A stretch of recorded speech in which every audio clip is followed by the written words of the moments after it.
नमस्कार दोस्तों।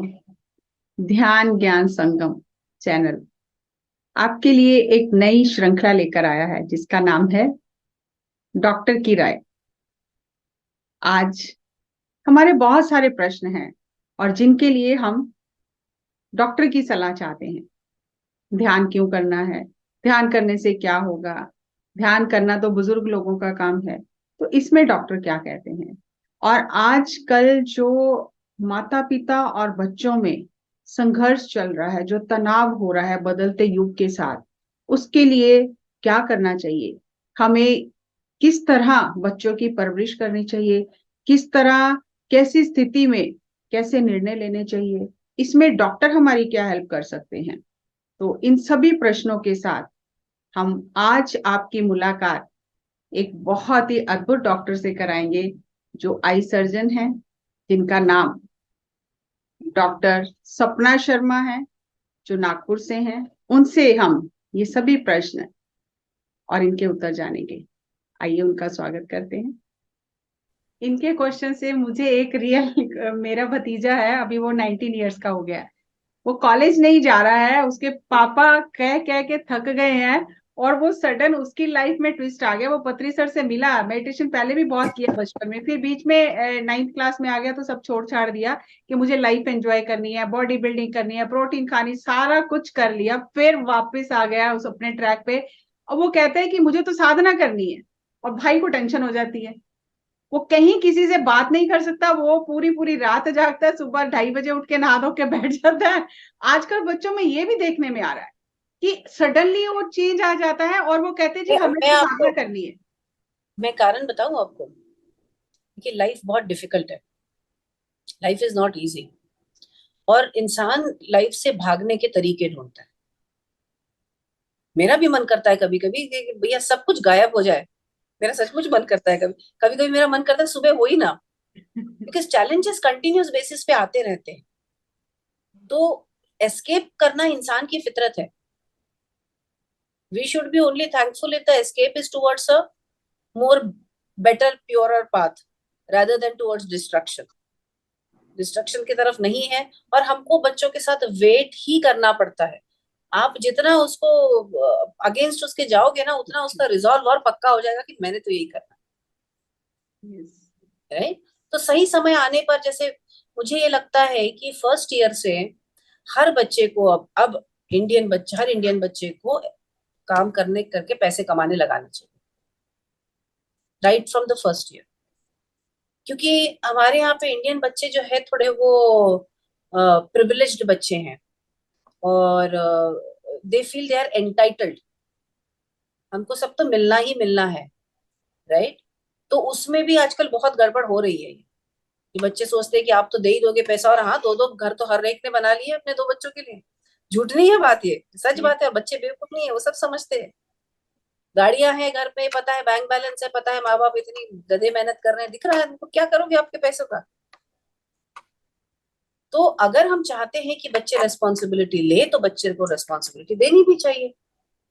मैंने अपने बेटी को फर्स्ट ईयर से ही बोल दिया था कि तुम्हारे एक्स्ट्रा खर्चे मैं नहीं उठाऊंगी, तुम्हारा एजुकेशन का पूरा खर्चा करूंगी मैं। महंगा भी एजुकेशन है, तुम्हारा हॉस्टल का फी, रहने का, कॉलेज का, सब 100%। और तुमको एक फिक्स्ड पॉकेट मनी भी मिलेगी, बट उसके ऊपर तुम्हारा खर्चा है। लग्जरी करनी, कमाओ। झगड़ा किया उसने बहुत दिन तक कि सबके घर में तो ऐसा, सबके घर में आप तो कैसे। But ultimately she started earning. और उसने जो 18 साल की उम्र, 17-18 साल की उम्र से अर्निंग शुरू किया था।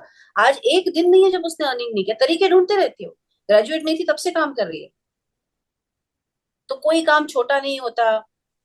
मेहनत करने को तैयार है। ये सारी चीजें अपने आप सीख गई वो। Yes. तो अब क्या है कि इश्यूज उसके भी लाइफ में है, प्रॉब्लम्स उसके भी लाइफ में आते हैं, पर्सनालिटी के उसके भी चक्करे है, झगड़ा करना मुझसे, वो तो है ही सबका। बट शी नोज कि उसको अपना पैसा कमाना है। हमने क्लियरली बोला हुआ है कि भैया विल बनी हुई है, तुम दोनों को ही मिलना है, लेकिन हमारे मरने के बाद, तब तक कुछ नहीं मिला। तो अपने अब हम अगर 80 साल 90 साल जी गए तो तुमको तो कुछ नहीं मिलना, तो अपना ढूंढो। तो ये बात मैं बता रही हूँ कि क्यों हम लोग बात कर रहे थे कि इस जनरेशन में प्रॉब्लम है। इस जनरेशन के पेरेंट्स इतने कंफ्यूज्ड हैं कि हम अपने बच्चे को सिर पर चढ़ा के रखेंगे। हाय मेरा बच्चा, एज इफ दुनिया में कभी किसी के बच्चे पैदा ही नहीं हुए, हमारे यहाँ पैदा हुए। बचपन से हम वैसे रखते हैं उनको, नंबर वन। उनको मेरे बच्चे को कोई तकलीफ नहीं होनी चाहिए। अरे जो हमको नहीं मिला वो उनको सब कुछ मिलना चाहिए। कोई भी परेशानी हो, जैसे फैमिली में प्रॉब्लम चल रही हो, बिजनेस में फाइनेंशियल इशू, बच्चों को दूर रखते हैं मुझसे। कुछ नहीं उनको देखने देते, कुछ ये नहीं करने देते हैं। हर बात में बेटे तू पढ़, बाकी हम देख लेंगे। और ऐसे बच्चे जिन जो हमने बड़े किए हैं, अचानक हमको लगता है कि इनको सेंस ऑफ रिस्पॉन्सिबिलिटी होनी चाहिए, इनको बिहेवियर का तरीका होना चाहिए, इनको समझदारी होनी चाहिए। क्यों होनी चाहिए भाई? आप ही नहीं चाहते थे कि होनी चाहिए। आज भी मैं जब पेरेंट्स से बात करती हूँ कि भाई अपने बच्चों को कमाने के लिए बोलिए, कोई नहीं बोलता। मैं बोलती हूँ कि अपने बच्चे को आप पॉकेट मनी फिक्स्ड दीजिए और उसको बोलना कि इसके ऊपर खत्म भी हो गए, तुम भूखे भी रहे तो भी हम पैसा नहीं देंगे। पेरेंट्स अपने कार्ड के ऊपर एड ऑन कार्ड करा के, नहीं नहीं बच्चे को तो क्या खाने के लिए ही लगता है, वो खाने के लिए रोज हजार हजार रुपए खर्चा करता है, उससे कोई मतलब नहीं। तो हम नहीं चाहते हमारे बच्चे सीखे, हम नहीं चाहते हमारे बच्चे सीखे। जब हमको डिस्कम्फर्ट होता है तब हमको लगता है कि अचानक उन्होंने बदल जाना चाहिए। तब तक हमको इंडिपेंडेंट बच्चे पसंद नहीं है, हमको रिस्पॉन्सिबल बच्चे पसंद नहीं है। माँ बाप बड़े इससे बताते, अरे हमारी लड़की तो 16 साल की हो गई, उसको हम गैस के पास नहीं जाने देते। तो भैया ठीक है, शादी के बाद घर में अगर मना करेगी तो उसकी जिम्मेदारी कौन लेगा? वो तो यही बताइए ना, मैंने अपने माँ बाप के घर में काम नहीं किया, आपके घर में क्यों करूं? And she is right, she is absolutely right. Why should she work? क्योंकि आपको अब लग रहा है कन्वीनियंस से कि अब उसने करना चाहिए। आपकी मर्जी से थोड़ी होता है। करवाना है तो पहले से करवाइए। मैंने अपने घर में झाड़ू पोछा सब करवाया है बच्चों से, छोटी एज से सब करवाया हुआ है।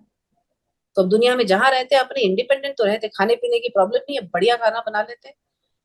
घर की सफाई करनी हो, पैसा कमाना हो, बैंक हैंडल करना हो, सब कर लेते हैं। बट उसके लिए इतना आसान भी नहीं है, क्योंकि बच्चे रेजिस्ट करते हैं। और वो चीज है जो पेरेंट्स अवॉइड करना चाहते हैं। जहां बच्चे ने रेजिस्ट करके आपसे झगड़ा करना शुरू किया, तो ले भाई तू ले ले चले। तो फ्री में कुछ नहीं मिलता है। आप चाहते हैं आपके बच्चे रिस्पॉन्सिबल हो, तो आपको पहले से मेहनत करनी पड़ेगी उस चीज पे। उसका रोना धोना सुनना पड़ेगा, उसके टैंट्रम सहने पड़ेंगे। तो वो ऐसा इतना करने को कोई तैयार नहीं है, तो मैं ठीक है जैसे बच्चे एक्सेप्ट करो, उसमें क्या है फिर? यस, फिर रोना बंद करो। हाँ, दोनों चीजें नहीं होती। यस। दोनों चीजें भैया, हम ऐसे हैं क्योंकि हमारे माँ बाप ऐसे थे, यस। फैक्ट है। सवाल ही नहीं था, एक के बाद में दूसरा सवाल पूछा कि सीधा थप्पड़ ही मिलने थे। तो अपने आप दिमाग ठिकाने पे रहता था। आपने नहीं किया। हाय मेरा बच्चा, हाय मेरा बच्चा, नहीं नहीं आप इसको कुछ मत बोलो। हस्बैंड बोलता है तो वाइफ डांटती है, वाइफ बोलता है तो हस्बैंड डांटती है। हाय मेरे बच्चे को कुछ नहीं बोलो, तो ठीक है फिर let him enjoy the life at least ना। यस। तो ये है हमारी जनरेशन की प्रॉब्लम। कहानी। ये है हमारी कहानी, कहानी घर घर की। और ये एक्सटेंड हो रहा है, शादी के बाद में लड़कियां रहना नहीं चाहती, 2-2 महीने 4-4 महीने में छोड़ के आ रही है, काम नहीं करना चाहती। गलत नहीं है उनका, बिल्कुल गलत नहीं है उनका। आपने तैयारी नहीं किया उस चीज के लिए उसको। यस, ये ऐसा ही है जैसे बॉर्डर पे भेज दिया बिना किसी ट्रेनिंग के। बस बस बस बस बस हम क्या बिल्कुल, अच्छा बेटा अभी एमबीए हो गया, अब शादी कर लो। एमबीए कौन से एमबीए में ये सिखाते कि रिलेशनशिप मैनेजमेंट कैसे करते हैं, घर बार कैसे संभालते हैं, बच्चे कैसे संभालते हैं? कौन से? खूब खूब इससे पढ़ाएंगे कि नहीं नहीं बेटी पढ़ ले, बेटी पढ़ ले, बेटी पढ़ ले, और तुझे ये करना है, तुझे वो करना है। फिर अचानक बोलेंगे बेटा अभी 25 साल की होगी, अब शादी कर ले। पर हम ही को पता नहीं हमको क्या चाहिए। फिर यस। शादी हो जाएगी तो उसको बोलेंगे कि बेटा किसी की सुनना नहीं। ये भी माँ ही बताती है, तुम किसी के ऊपर डिपेंडेंट नहीं हो, तुम किसी की सुनना नहीं। फिर हम उसको कहते हैं कि बेटा बच्चा पैदा कर लिया। तो बच्चा कौन देखेगा उसका? क्योंकि सास की तो सुनना नहीं, हमने बता दिया है उसको। बच्चा कौन देखेगा? ये यस। सारे कंफ्यूजन हमारे हैं, जो यस। हम उनके ऊपर डाल डाल के उनको फ्रस्ट्रेट कर रहे हैं। यस। सो हमें समझना है। सब सर हर किसी ने ट्रेनिंग ट्रेनिंग ट्रेनिंग ट्रेनिंग बहुत जरूरी है, यस। हर किसी हर जगह। यस। सो बहुत बहुत वंडरफुल सेशन सपना जी, आपने इतना समय दिया और सबके प्रश्नों के उत्तर दिए, और बहुत हेल्प होगी इससे। सबकी, जो लोग इस एपिसोड को देखेंगे, तो मैं आशा करती हूँ कि फिर भी कभी मौका मिले तो आप जरूर हमें समय दीजिए, फिर कुछ नए प्रश्नों के साथ आपसे मुलाकात करेंगे। आपका, बिल्कुल। जसप्रीत जी, गगनदीप मैडम और सपना जी, थैंक हम यू वेरी सबकी मच। ओर से आपका बहुत बहुत बहुत धन्यवाद इतना समय देने के लिए। और थैंक यू मैम। आप मुझे ऐसा शॉर्टकट में मत निपटाइए, पंजाब बुलाइए, मुझे बहुत अच्छा लगता है पंजाब में। Yes yes yes. Most welcome ma'am ji, जी, जरूर। चलिए, thank you so much. Thank you so much ma'am. Thank you thank you. Bye.